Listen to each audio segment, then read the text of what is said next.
ہارون اپنی ہی دن میں ہسپتال میں داخل ہوا، مگر سامنے ہنزا کو دیکھ کے پل بھر کے لیے اس کے پاؤں تھم گئے۔ وہ شاکڈ نظر سے ہنزا کو دیکھنے لگا جو دوسرے ڈاکٹر سے ڈسکشن کر رہی تھی۔ ہنزا بھی ہارون کا حیران ہونا دیکھ چکی تھی۔ دوسرے ڈاکٹر سے ایکسکیوز کر کے وہ ہارون تک آئی اور کہا، آتے آتے رک کیوں گئے تم؟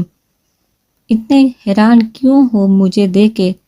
کیا سینگ نکل آئے ہیں میرے؟ کیا ہوا؟ میں غائب ہو کے تم یہاں آئے؟ کیا پاگل ہو گئے ہو؟ یار ابھی میں اپنی چھوٹی بہن کو پیزا پوائنٹ پہ چھوڑ کے آیا ہوں، اس کے فرینڈ کی سالگرہ کی پارٹی تھی تو وہاں میں نے۔ ہارون کچھ سوچتا ہوا ایک دم خاموش ہو گیا، ہنزا سے پوچھنے لگا، تم کب آئی ہسپتال؟ مجھے 3 سے 4 گھنٹے ہو گئے ہیں۔ ہارون کیا ہوا ہے؟ جب سے آئے ہو پاگلوں کی طرح ریئیکٹ کر رہے ہو۔ کچھ نہیں، تم بتاؤ۔ ہارٹ پیشنٹ کی سی جی آئی؟ ہارون اس کے سوال کو اگنور کر کے آگے بڑھنے لگا جب ہنزا نے ایک دم اس کا راستہ روکا اور کہا، پیزا پوائنٹ میں کیا دیکھا تم نے؟ ہارون مجھے سچ سچ بتانا ورنہ بھول جانا ہم کبھی دوست تھے۔ ہارون نے دوبارہ اسے ٹالنا چاہا مگر ہنزا ضد میں قائم رہی تو ہارون اسے اپنے کیبن میں لے آیا اور کہا، دیکھو ہنزا، ہو سکتا ہے میرا وہم ہو مگر تم بادل بائی سے لڑنا نہیں۔ اب اگر تم نے گول گول بات کی تو میں تمہارا سر پھاڑ دوں گی۔ بتاؤ کیا بات؟ مجھے ایسا لگا میں نے بادل بائی کو پیزا پوائنٹ میں کسی لڑکی کے ساتھ دیکھا تھا۔ کافی کلوز بیٹھے تھے دونوں میں، سمجھا شاید تم ہوگی جب بھی ڈسٹرب نہیں کیا، مگر ہو سکتا ہے ہنزا میرا وہم ہو۔ نہیں ہوا ہارون، تمہارا وہم نہیں تھا، وہ بادل ہی ہوگا۔ تم اتنے کانفیڈنس سے کیسے کہہ سکتی ہو وہ بادل بائی تھے؟ وہ تم سے بچپن سے محبت کرتے ہیں نا، تم ان کی محبت ہونے کے ساتھ ساتھ دوست بھی ہو، اور تم نے ہی مجھے بتایا تھا کہ تمہارے علاوہ اس کی کوئی لڑکی دوست نہیں، تو پھر یہ سب مجھے بتاؤ ہنزا کیا چل رہا ہے سب؟ ہارون کا پوچھنا تھا کہ ہنزا بے آواز رونے لگی، پھر اس نے بادل کی حرکت سے لے کر نکاح کے بعد اپنا بادل کے سارا رویہ، بادل کی بار بار معافی مانگنا سب بتا دیا۔ تم شاید پہلی لڑکی ہو ہنزا جس نے اپنی محبت کو اپنی انا کی وجہ سے اتنا تھکا دیا کہ اس نے کسی اور کے ساتھ میں سکون ڈھونڈنا شروع کر دیا۔ ہارون کی بات پہ ہنزا نے پرشکوہ نگاہ ہارون پر ڈال کے کہا، تم بھی مجھے غلط بول رہے ہو۔ نہیں ہنزا، میں مانتا ہوں کہ بادل بائی کا طریقہ غلط تھا، مگر انہوں نے یہ سب تمہاری قربت حاصل کرنے کے لیے نہیں کیا تھا بلکہ تمہیں پانے کے لیے کیا تھا۔ اس کے بعد تم سے معافی بھی مانگی اور روئے بھی۔ بہت خوش نصیب ہوتی ہے وہ عورت جس کو پانے کے لیے کوئی مرد روئے۔ ادھر دیکھو میری طرف۔ ہارون کے کہنے پہ ہنزا نے نگاہ اٹھا کے اسے دیکھا، محبت کرتی ہو بادل بائی سے؟ ہنزا نے کسی معصوم بچے کی طرح گردن ہاں میں ہلائی، تو جاؤ بتاؤ انہیں کہ تم بھی غصے میں تھی مگر ان سے بہت محبت کرتی ہو۔ ہنزا بتاؤ انہیں، ایسا نہ ہو کہ دیر ہو جائے میں کیسے نہلاؤں آپ کو نہائے جا کے؟ یار میرا ہاتھ اوپر نہیں اٹھے گا سر دھونے کے لیے، آج ہی 2 ٹانکے کھلوا کے آیا ہوں، شیمپو کیسے کروں گا بالوں میں؟ زویان کی بات ہے۔ ہیر نے گھور کے اسے دیکھا اور کہا، اتنے معصوم بننے کی ضرورت نہیں ہے آپ، میں صرف آپ یہ شیمپو کر کے واپس آ جاؤں گی۔ اوکے ڈن، زویان نے اپنی مسکراہٹ دباتے ہوئے کہا۔ ہیر نے اپنی شرٹ بدلی اور زویان کے پاس واش روم میں گئی جہاں وہ اس کا انتظار کر رہا تھا۔ ہیر ہائٹ میں زوہان سے تھوڑی چھوٹی تھی، اس لیے زوہان کو شاور کے نیچے بیٹھ کے اپنا سر دھلوانا پڑا۔ ہیر اس کے بالوں کو واش کر کے جانے لگی تھی جب زویان نے ایک دم اس کا ہاتھ پکڑ کے اپنی طرف کھینچا اور شاور آن کر دیا۔ زویان یہ کیا کیا آپ نے؟ مجھے نہانا تھا اپنی بیوی کے ساتھ، اتنا بول کے زویان نے ہیر کی کمر سے تھام کے خود سے لگایا۔ ہیر کی آنکھیں مسلسل زویان کے چہرے پر تھی جس کی آنکھیں آج بہت الگ ہی منظر بیان کر رہی تھی۔ مجھے جانا ہے زویان، اب نہائیے۔ اتنا بول کے ہیر اپنے آپ کو زویان سے الگ کروانا چاہا جب زویان نے اسے اور مضبوطی سے تھام کے خود سے لگایا اور کہا، جانتا ہوں ہیر، چاہ کر بھی میں تمہارے دماغ سے یہ بات نہیں نکال سکتا جو میں نے تمہارے ساتھ کیا، مگر میں اب تمہیں کھونا نہیں چاہتا، اس لیے اپنے آپ کو اذیت دی جب تم نے مجھ سے دور جانے کی بات کی۔ معاف کر دو ہیر، ایک موقع دے دو، میں تمہارے سارے زخم بار دوں گا، بس ایک بار مجھ پر اعتبار کر کے دیکھ لو۔ زویان اور ہیر دونوں شاور کے نیچے کھڑے تھے۔ زویان کے ایک دفعہ رکنے پہ ہیر نے دوبارہ اس سے الگ ہونے کی کوشش نہیں کی۔ زویا نے جب دیکھا کہ ہیر بالکل خاموش کھڑی ہے اور بات اسے تک جا رہی ہے، زویا نے بہت آرام سے اس کا چہرہ تھاما اور اس کے گلابی ہونٹوں کو دیکھتے ہوئے کہا، بہت بہت چاہتا ہوں ہیر تمہیں۔ اتنا کہہ کے زویان اس کے لبوں پہ جھکیا۔ زویان کے اس عمل سے ہیر پوری لرز گئی۔ زویان کی مدہوشی کا یہ عالم تھا کہ کبھی وہ اس کے ہونٹوں کو چومتا، کبھی اس کی گردن پہ اپنے لب رکھتا، اس کی کمر پہ بار بار ہاتھ رکھ کے وہ اس کے گیلے جسم کو خود سے لگائے جا رہا تھا، اور ہیر کی سمجھ نہیں آ رہا تھا کہ وہ اپنے آپ کو زویان سے الگ کیوں نہیں کر رہی۔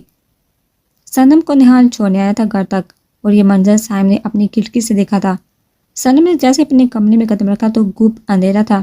اس نے جیسے ہی لائٹ چلانی چاہی، کسی نے اس کی کمر تھام کے اسے خود سے لگا لیا۔ اس سے پہلے صنم جیتی سامنے اس کے منہ پہ ہاتھ آ کے اس کے کان میں سرگوشی کی، تم صرف میری ہو۔ اتنا کہہ کے سائم نے اس کے ہاتھ سے وہ رنگ اتاری۔ صنم کو اچھے سے اندازہ ہو گیا تھا کہ یہ حرکت کس کی ہے، اسی لیے اس نے اپنے آپ کو ڈھیلا چھوڑ دیا۔ صنم کے ایسا کرنے پہ سائم نے اس کے منہ سے ہاتھ ہٹایا۔ صنم نے پہلے کمرے کی لائٹ کھولی تو سامنے سائم کو کھڑا پایا، جس کی آنکھیں ضرورت سے زیادہ سرخ تھی۔ مجھے تمہاری ذات سے گھن آتی ہے سائم، تمہارے ہونے سے بہتر ہے موت کو گلے لگا لو۔ صنم میں معافی مانگتا ہوں، اپنے ہر عمل کے لیے یقین مانو، میں نے اس رات کے بعد اپنے ہر گناہ سے توبہ کر لی۔ سائم نے اس کے پاس آ کے اس کا چہرہ تھام کے منتیں کرنے والے انداز میں کہا۔ صنم نے اسے دھکا دیا اور کہا، ہاتھ نہیں لگاؤ مجھے، بلکہ اپنی بکواس بند کر کے رنگ دو میری۔ کیوں؟ تمہارے یار نے جو تمہیں اتنی محبت سے پہنائی ہے اس لیے۔ سائم کی بات سن کے صنم نے آگے بڑھ کے غصے میں اس کے منہ پر زوردار تھپڑ مارا اور کہا، اپنی بکواس بند کرو، کہا نا میں نے۔ کیوں؟ سائم نے آگے بڑھ کے اسے دیوار سے لگایا اور کہا، میں نے تمہیں دھوکہ دیا نہ، میں دھوکے باز تھا۔ تمہارا اپنے بارے میں خیال ہے، تم تو مجھ سے محبت کی دعویدار تھی نا۔ صنم نے اپنے ہاتھ اس کے ہاتھوں سے آزاد کروانے چاہے جو سائم نے دیوار سے لگا رکھے تھے۔ محبت کا تو تم نے بھی دعویٰ کیا تھا۔ کیا کیا؟ پھر اس محبت کا کسی اور کی باہوں میں، کسی بستر پر رون ڈالا اسے۔ صنم نے یہ بات تقریباً چیختے ہوئے کہی، میں کہہ تو رہا ہوں مجھ سے بہت بڑا گناہ ہو گیا، ہر رات ہر سجدے میں اپنے اللہ سے اپنے گناہوں کی معافی مانگتا ہوں، مجھے معاف کر دو، پلیز مجھ سے دور مت جاؤ۔ یہ کہہ کے سائم نے صنم کے ماتھے پہ اپنے لب رکھ دی، اپنا ماتھا اس کے ماتھے سے ٹکائے رونے لگا۔ سائم کی اس حرکت پر صنم پل بھر کے لیے سن ہو گئی۔ سائم نے اس کے ہاتھ چھوڑے اور اسے بیڈ پہ بٹھا کے اس کے پاؤں میں بیٹھ کر کہا، میں زنا کرتا، سب کچھ تھا، مگر میں نے کبھی تمہارا فائدہ نہیں اٹھایا، وہ تو موقع نہیں ملا تمہیں۔ صنم نے غصے میں اسے گھور کے کہا، موقع تو بہت دیے تم نے۔ صنم یہ بات بولتے ہی سائم جو ابھی رو رہا تھا اپنی مسکراہٹ دبا گیا۔ جب جب میں نے تمہارے لبوں کو چوما تو صرف تمہارا چہرہ تھاما، تمہارے جسم پر کہیں ہاتھ نہیں لگایا۔ جب جب تم میری گود میں بیٹھی تو صرف تمہیں کمر سے تھام کے خود سے لگایا، کبھی کچھ اور نہیں۔ مجھے تم سے اب عشق ہونے لگا ہے صنم، مجھے چھوڑ کے مت جاؤ، مت تھامو نہال کا ہاتھ۔ سائم کی بات پر صنم نے اسے شاکڈ انداز میں دیکھا۔ نہال کا اور تمہارا کوئی جو نہیں، وہ تمہارے جیسے نہیں ہے، آئی سمجھ۔ صنم کا اتنا کہنا تھا کہ سائم نے اسے ایک دم بیڈ پر دھکا دیا اور اس پہ جھک کے اس کے لبوں کو چوم لیا۔ صنم مسلسل اس کے سینے پہ مکے مارتی رہی، مگر سائم پہ کوئی اثر نہیں ہوا۔ سائم نے جب اسے چھوڑا تو صنم کا نچلا ہونٹ بری طرح زخمی تھا۔ تکلیف کے باعث صنم کی آنکھوں سے آنسو گرنے لگے۔ مار دوں گا جان سے نہال کو، سنا تم نے، تم صرف میری ہو۔ اتنا کہہ کے سائم اسے روتا چھوڑ کے کمرے سے چلا گیا۔ حنزہ ہسپتال سے آ چکی تھی۔ اس نے فیصلہ کر لیا تھا آج وہ بادل سے اپنے سارے معاملات کلیئر کر لے گی۔ ابھی وہ اپنے روم میں آئی تھی جب پیچھے سے بادل اسے کمرے میں آئے، جو کافی تیار تھا۔ سننا، مجھے تمہارا NIC چاہیے اور شاید نکاح نامہ بھی تمہارے پاس ہے، مجھے دے دو، تم ڈیورس پیپر تیار کرنے ہیں ملائیشیا جانے سے پہلے۔ یہ کہہ کے بادل جیسے آیا تھا ویسے چلا گیا، مگر ہنڈا کے پاؤں کے نیچے سے زمین نکل گئی، اس کی آنکھوں سے آنسو گرنے لگے۔ تھوڑی دیر تو وہ روتی رہی، مگر پھر غصے میں اٹھ کے بادل کے کمرے میں آ گئی۔ دروازہ کھولنے والی سے جب وہ اس سے اندر سے بادل کی آواز آئی، ہاں ہاں میری جان، بول دیا اسے، بس کچھ دن اور پھر میں اور تم۔ ابھی بادل نے پوری بات کرتا ہنڈا غصے میں کمرے میں داخل ہوئی۔ یہ کیا بدتمیزی ہے، تمہیں ناک کر کے آنا چاہیے تھا، ابھی بتاتی ہوں تمہیں بدتمیزی کیا ہوتی ہے۔ ہنزا نے اس کے کمرے میں موجود ڈسٹنگ کے پاس آ کے پرفیوم کی شیشی کھینچ کے بادل کے ماری۔ وہ تو بادل سائڈ پہ ہوا تھا، ورنہ اس کا سر پھٹ جاتا۔ ہنزا، کیا پاگل ہو گئی ہو؟ ہاں پاگل ہو گئی ہوں، اتنا کہہ کے ہنزا نے اسے دوبارہ ٹیشو پیپر کا باکس مارا جو بادل کی ٹانگ پہ لگا۔ ہنزا، لگ رہی ہے یار، ہنزا نے جب دوبارہ شو پیس اٹھایا بادل کو مارنے کے لیے تو بادل بیڈ پر چڑھ کے بلینکٹ اوڑھ کے لیٹ گیا. اس کے اندر سے بولنے لگا چڑیل لگ جائے گی میرے. ہنزا نے شو پیس غصے میں وہی زمین پر پھینکا. اس کے اوپر چڑھ کے بیٹھ گئے. روئی بھی جا رہی تھی, اسے ماری بھی جا رہی تھی. ارے ارے ہوا کیا ہے ہنزا, بادل نے اسے اندر سے کہا. ہنزا نے اس کے اوپر بیٹھے بیٹھے بلینکٹ اتارا اور اس کے بال نوچتے ہوئے کہا, میری ہو تم, سنا تم نے, جان سے مار دوں گی تمہیں بھی اور اس نوشی پوشی کو بھی. ہنزا کے منہ سے یہ بات سن کے بادل کے لب کھل کے مسکرائے. اسے مسکراتا ہوا دیکھ کے ہنزا کو غصے کے ساتھ ساتھ رونا بھی آیا. وہ اتر کے جیسے ہی جانے لگی, بادل نے اسے کمر سے تھام کر ایک دم اپنی پوزیشن بدلی اور کہا, تمہیں تو چاہیے تھی نا مجھ سے طلاق, نفرت تھی نا تمہیں مجھ سے, گن آتی تھی نا مجھ سے. ہاں میں جو بھی کہوں گی تمہیں سننا پڑے گا, کیونکہ تم پر سے میرا حق ہے اور میں کسی اور کو یہ حق چھینے نہیں دوں گی. ہنزا کا بولنا تھا کہ بادل مسکرانے لگا. ہاں ہاں ہنسا سو مجھ پہ یہ بادل. یہ بول کے ہنزا ایک دم رونے لگی. جب بادل نے اس پہ جھکے اس کے لبو کو چوم لیا, ہنزا نے بھی اس کی گردن کو تھام لیا. مگر ابھی بھی ہنزا رو رہی تھی. جب بادل نے اس کے لبو کو چھوڑا اور باری باری اس کی آنکھوں سے آنسو چونے, میں صرف تمہارا تھا, تمہارا ہوں, تمہارا ہی رہوں گا. جھوٹ, تم مجھے چھوڑنے والے تھے اس نوشی کے چکر میں. ایسا کبھی نہیں ہو سکتا میری جان. بادل کے دل کا ایک ہی حکمران ہے اور وہ ہے صرف ہنزا بادل. کہ بول کے بادل ایک بار پھر ہنزا پہ شدت سے جھکا. کئی مہینوں کی اپنی پیاس اس کے لبوں سے بجھانے لگا. اس کی گردن بج کو اپنی پیاس بجھا رہا تھا جب ہنزا اسے کندھوں سے پکڑ کے روکا اور کہا, تو پھر وہ نوشی اور وہ جو تم موبائل پہ بات کرتے, ابھی پیار کرنے تو مجھے بعد میں بتاؤں گا سب, مگر اتنا جان لو تمہیں سیدھا کرنے کے لیے بادل نے تیرا راستہ اپنایا. اتنا کہہ کے بادل نے اس کے کندھے سے شرٹ نیچی کر کے وہاں اپنے لب رکھے. بادل پلیز. جب بادل کی شدتیں بڑھنے لگی تب ہنزا نے اسے روکا. بادل کی لال سرخ آنکھوں کو دیکھ کے ہنزا نگاہیں جھکانے پہ مجبور ہو گئی تھی, مگر بادل نے وقت کی نزاکت کو سمجھتے ہوئے ہنزا کے اوپر سے ہٹا اور اس کے سائڈ پہ لیٹ کے اسے سے چپک گیا. اچھے کام دندے پہ لگائے ہے تو نے, نہانا تجھے ہے اور تیری ڈیلی ڈیلی شرٹ میں لاؤں. سائم کو پچھلے آدھے گھنٹے سے لکی ون مال میں گھما رہا تھا. زویان کے کہنے پہ اب چڑھنے لگا تھا. ہاں ہاں بھائی صحیح ہے, ایک کام بولا ہے سائم بھائی آپ کو, وہ بھی آپ سے نہیں ہو رہا. مجبور ہوں, میں زیادہ چل نہیں سکتا ورنہ میں خود ڈھونڈ لیتا اپنی شرٹ. اچھا زیادہ ڈرامے نہیں کرو, ڈھونڈ رہا ہوں, جو ملے نہ خاموشی سے پہن لینا. ہاں بس کلر اچھے لانا, بوڈھوں والے کلر مت لانا. زویان کی فرمائش پہ سائم کو تو مانو خون ہی کھول گیا. اس نے تب کے زویان سے کہا, زویان کوئی تو 9 مہینے والی پریگننٹ عورت نہیں ہے جو تیرے لیے ڈیلی شرٹ ہے تو ڈھونڈوں اوپر سے کلر بھی اچھے. لا حول ولا قوت, وہ تو آپ کی بیوی ہوگی, میری بیوی ہوگی. زویان نے اپنی ہنسی روکتے ہوئے سائم سے یہ بات کہی اور تصور میں اس کا چہرہ لاتے ہوئے اپنی ہنسی روکنے لگا. سائم نے ایک بار پھر دانت پیس کے کہا, کوئی بہت ہی بےہودہ بے شرم انسان ہے. مجھے آج دلی ہمدردی ہو رہی ہے اپنی بہن سے, فون رکھ اب. آئے ہائے, 900 چوہے کھا کے بلا حج کو چلا. جگہ گرم حلوہ کھانے کے بعد آج سائم بھائی کو ٹھنڈا حلوہ چاہیے. زویان کے ٹونٹ کرنے پہ اس سے پہلے سائم اسے کوئی جواب دیتا, سامنے کا منظر دیکھ کے اس کے لب تھم سے کہ ہیلو سائم بھائی, لگتا ہے کار دی کال. زویان نے خود ہی اندازہ لگاتے ہوئے کال کٹ کر دی. تم آئے تو مجھے یاد, گلی میں آج چاند نکلا. بادل موبائل پہ گنگناتا ہوا لاؤنج میں داخل ہوا. اس کے چہرے پہ بہت حسین مسکراہٹ تھی جو ہنزا بہت غور سے دیکھ رہی تھی. بادل اس بات سے بے خبر ہرگز نہیں تھا کہ ہنزا ٹی وی لاؤنج میں بیٹھی ہے, مگر وہ اسے جان بوجھ کے دیکھ کے بھی اندیکھا کر رہا تھا. اوف نوشی, تمہاری آواز بہت حسین ہے اور واقعی میں تم سے گانوں کے کمپٹیشن میں کوئی نہیں جیت سکتا. واقعی میں تم دل میں گھر کرنے کی صلاحیت رکھتی ہو. میں تو یہی سوچ رہا تھا کہ اگر تم میری زندگی میں نہیں آتی تو جانے میرا کیا ہوتا. ہاں میری جانو, چلیں گے نا جہاں تم بولو. بادل اپنی دھن میں بولے جا رہا تھا اور ادھر ہنزا کا وہاں سانس لینا مشکل ہو رہا تھا. اس نے فوراً اپنے کمرے کی راہ لی. اس کے کمرے میں جاتے ہی زور سے دروازہ بند کرتے ہی بادل کے لب کھل کے مسکرائے اور اس نے فون پہ موجود نوشی سے کہا, کام ہو گیا نوشی, بس آج ہری کی اس تابوت میں ٹھوکنی ہے. آج کل میں کوئی نہیں, صرف بادل ہندا تھے. عطر اور نندا بیگم تو چلی گئی تھی اور باقی سب گاؤں کی طرف گئے تھے اور کل آنا تھا کسی کی شادی تھی وہاں. ہندا نے کمرے میں آگے غصے میں اپنی پرفیوم کی بوتل توڑ دی. مگر یہی تو وہ چاہتی تھی کہ بادل اسے چھوڑ دے. پھر اسے غصہ کیوں آ رہا تھا؟ مردہ جس نے آج چھٹی لی تھی تھوڑی دیر کے لیے دوبارہ ہسپتال چلی گئی. یار اس میں ڈائمنڈ بہت چھوٹا نہیں؟ نہال نے رنگ ہاتھ میں لے کر دیکھتے ہوئے کہا. صنم اور نہال جویلری شاپ میں رنگ پسند کر رہے تھے اور سائم ان دونوں کے پیچھے کھڑے ہو کے ان کو دیکھ رہا تھا. مگر نہال یہ بہت اچھی ہے. صنم نے اس سے رنگ کو بہت غور سے دیکھتے ہوئے کہا. تمہیں پسند ہے؟ ہاں بہت. صنم کے کہنے پہ نہال نے اس کا ہاتھ تھاما، اس کے ہاتھ میں موجود رنگ اس کی فنگر میں ڈال دی.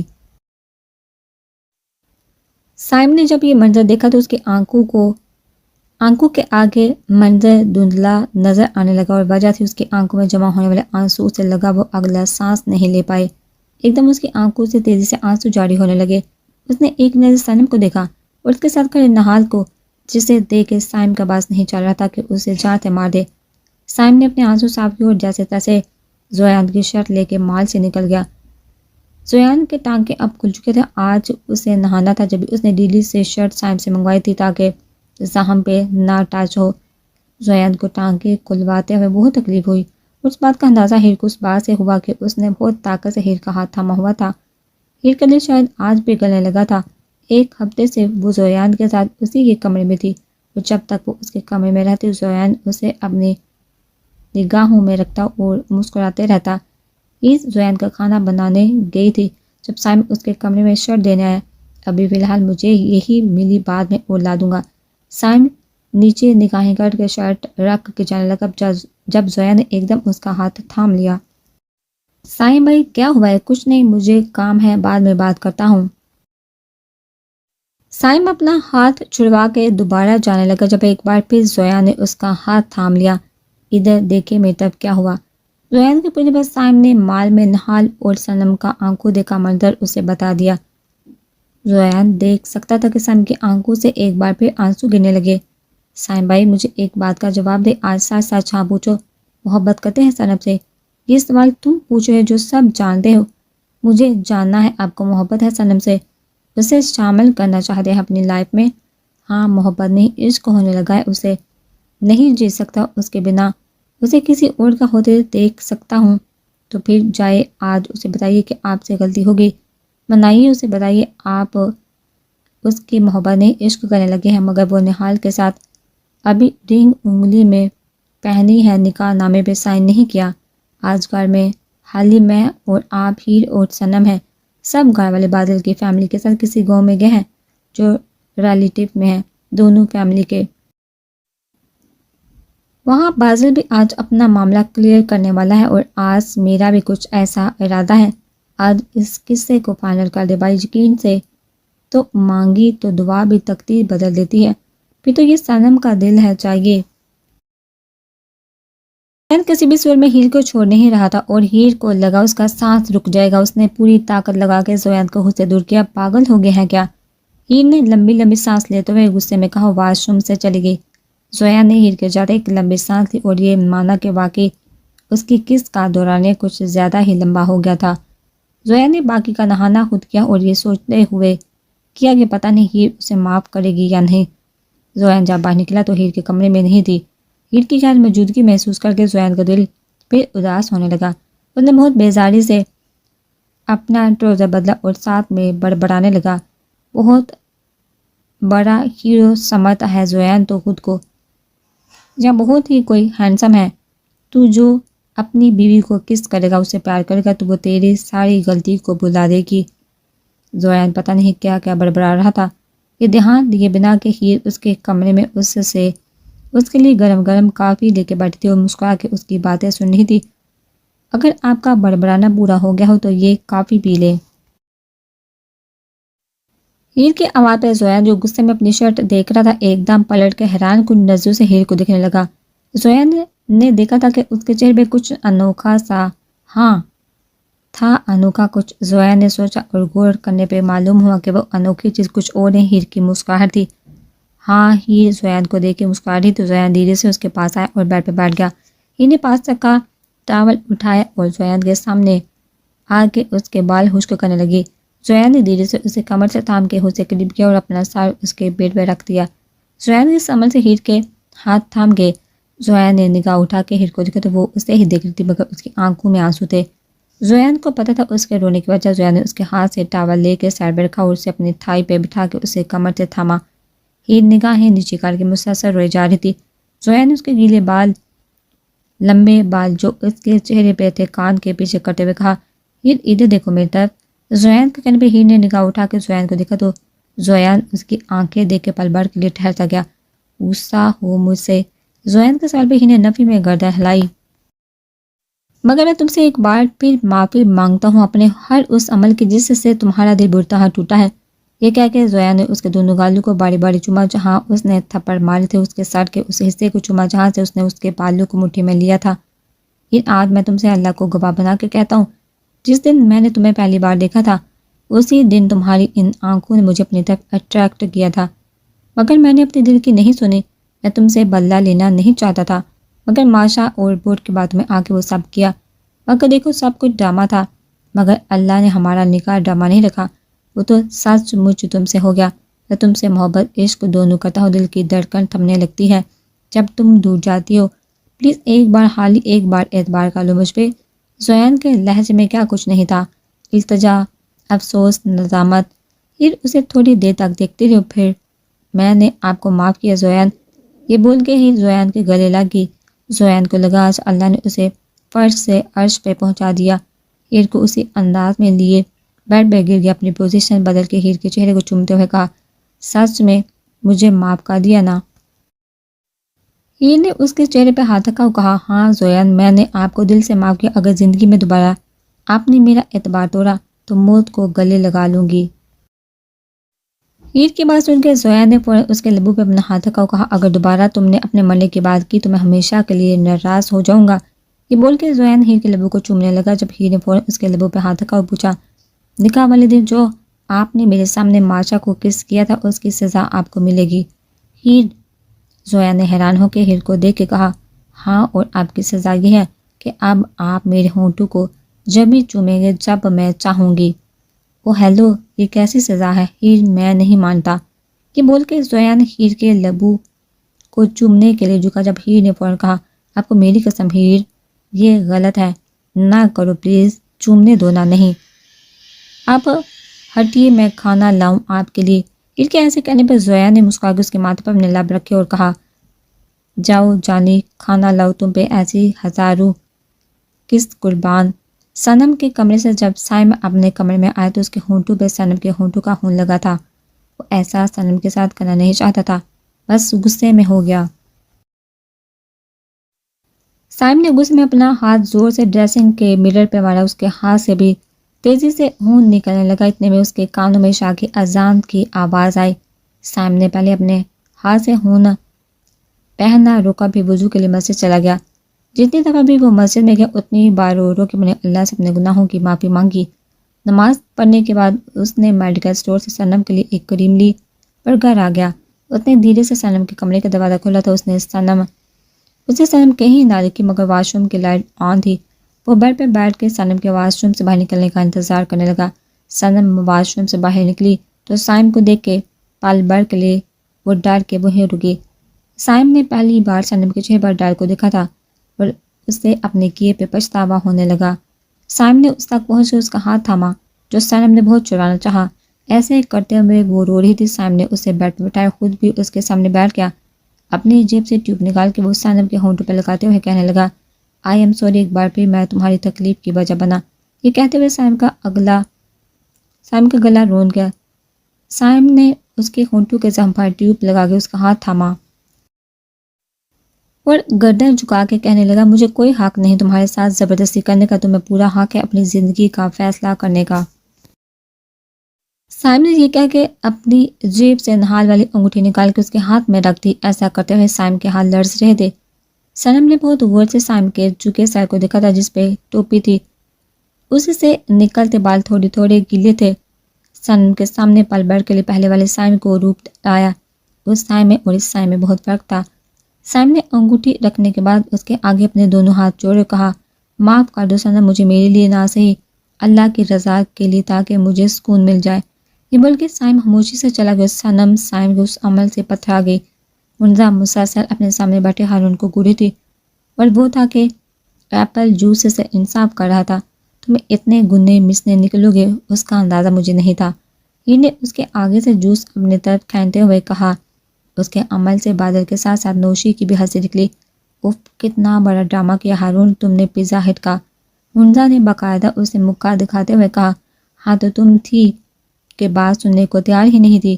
بادل بھائی کہ انہوں نے فیصلہ کر لیا تھا تمہاری خوشی کے لیے تمہیں چھوڑ دیں گے. اپنا یہ فیصلہ وہ بہزاد بھائی کو بتا رہے تھے جب میں نے سن لیا. ایک منٹ, تم بہزاد بھائی کو کیسے جانتے ہو؟ میری وجہ سے, اچانک نوشی بولی. میں بہزاد سر کی مینیجر ہوں. میرے سامنے ہی بادل بھائی اپنا فیصلہ انہیں بتا رہے تھے. ایسا کرتے ہوئے وہ رو رہے تھے. نوشی کی بات پہ خنجر نے بادل کو دیکھا تو وہ مسکرا رہا تھا. میں جو اپنی بچپن کی منگیتر کو پک کرنے گیا تھا سارا معاملہ سمجھ گیا اور میں نے یہ ڈرامہ کیا. ہارون کی بات پہ خنجر کا منہ کھلے کا کھلا رہ گیا. نوشی تمہاری بچپن کی منگیتر یہ بات تم نے مجھے تو نہیں بتائی گنے مس نے, مگر اس سب ڈرامے کے اصل ڈائریکٹر بہزاد بھائی ہیں. انہوں نے ہی ہمیں یہ کرنے کو کہا. چلو نا اب چھوڑو, کیا بچے کی جان لو گی؟ بادل نے خنجر کے کنے پہ ہاتھ رکھتے ہوئے کہا. ہارون نے مظلوم شکل بنا کے ہاں میں گردن ہلائی تو خنجر ہنس پڑی اور نوشی سے کہا.